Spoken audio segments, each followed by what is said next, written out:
Okay, hello, Closer. So they have finally dropped the trailer for their new comeback. So it's gonna be Snowy Summer, I guess is what it's called, and it's like someone is in the house. It's like the name of it. So it was like, okay, so it's relating to with the Missing Boys little variety that they did recently, which I have watched the second episode. So I'll probably end up dropping this video tomorrow as well, along with the second part of the um Missing Boys thing. But I was like, I think we're all kind of left like, what? Like, so confused, but also like the scariness. I was like, I can't.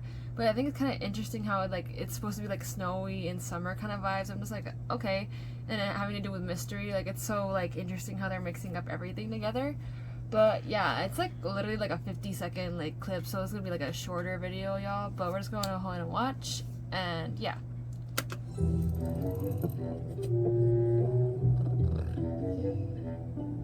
Also, why is this giving me Luigi's Haunted Mansion vibes? Ooh.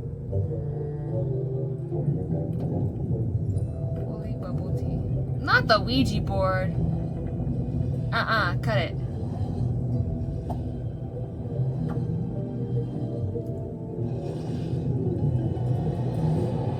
Ooh.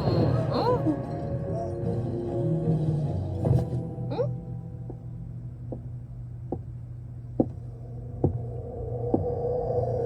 Wait a minute. Wait a minute! Dang, they must have had budget because they got him in this. Ooh, okay. Yeah, I can see how that's giving very like Nightmare Before Christmas, Edward Scissorhands kind of vibes, kind of Wednesday kind of vibes. I think I saw someone say that it reminds them of Tim Burton. I'm just like, I can see that vibe for sure because like it's supposed to be scary, but there's also like the what's it called, like the comedy part of it that like makes it not super scary, but it's kind of like all kind of like dark humor in a way. But their expressions were pretty good. Like I'm excited because like the acting facially like in this was like top notch. I know people were talking about like their poster trailer like being like AI generated, and I'm just like, okay, yeah, I get like that whole thing. Like also with the controversy of like AI generated things in general, like they really couldn't pay someone to like make it or like animate it for them, or like an artist to actually draw it out for them. But aside from that, like I can kind of see like the vibe they're going for, so I'm like really curious what kind of like song or like title track's gonna be like for this, if that makes sense. Like, cause like I said, it's supposed to be like, obviously all my poetry was very much like R&B, like 2000s vibe, so I wonder like if it's gonna change for this. And I know like the whole point of their concept of like their music is supposed to be like them like telling a story. So I think what people were saying is like the story person last time was Kenshin, obviously, because like he was the main character of the MVs. So I'm wondering if for this one, if you, okay, this is a spoiler. If you have not watched The Missing Boys episode 2, I suggest you go watch it. If not, I would skip ahead maybe like 20 seconds from here at this point.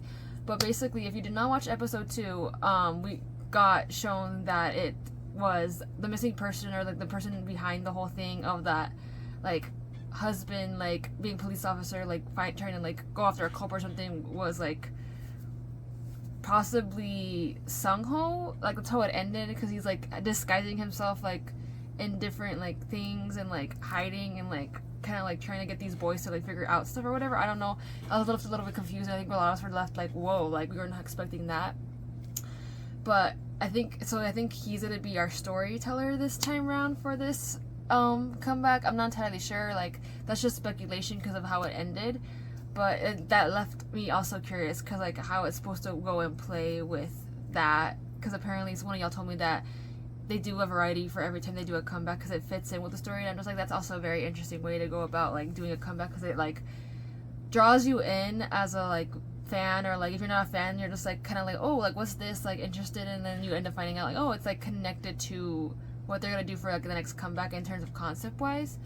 So yeah, so I'm very curious to see how that goes in play. And I think we got a lot of like spoilers from Missing Boys, like with the snowman being inside that bird cage that looked kind of like the house from that AI image that we saw for the poster. Like that kind of came into play. Obviously the map, I saw like people were talking about like how Kenshin has like a number on his hand, in on my poetry, and then that number actually is coinciding with the number on the map from the second episode of Missing Boys. So like I like to see how all of those little like Easter eggs are like coming to play together, if that makes sense, for the comeback. So I guess, well, if any more like closer end up like analyzing it more, or like doing a deep like lore kind of thing more on it, like I will like keep up with that, because I'm like actually intrigued. Because usually for me, like when it comes to like lore for like groups, sometimes I don't really pay attention to it all the way, because like I feel like sometimes they make it very complicated and like very like have a lot of like storytelling, like for like example like in Hypen or like Anteam with them, or like because they have, or like what's it called, I know like Luna had that thing too, obviously TXT, because they have like those, specifically the hype ones, because they have their own like they have their own webtoons going with it, so like that's the whole play in the lore as well.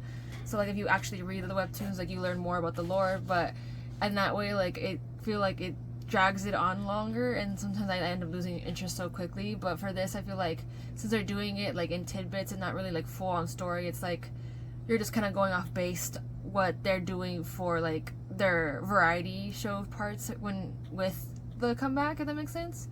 So I am intrigued about that. I am excited, and it's definitely going to be a busy July for sure, because I do also have Aho doing their comeback the same month as well. So I guess we shall see what happens. But until then, y'all, I should see you in the next one.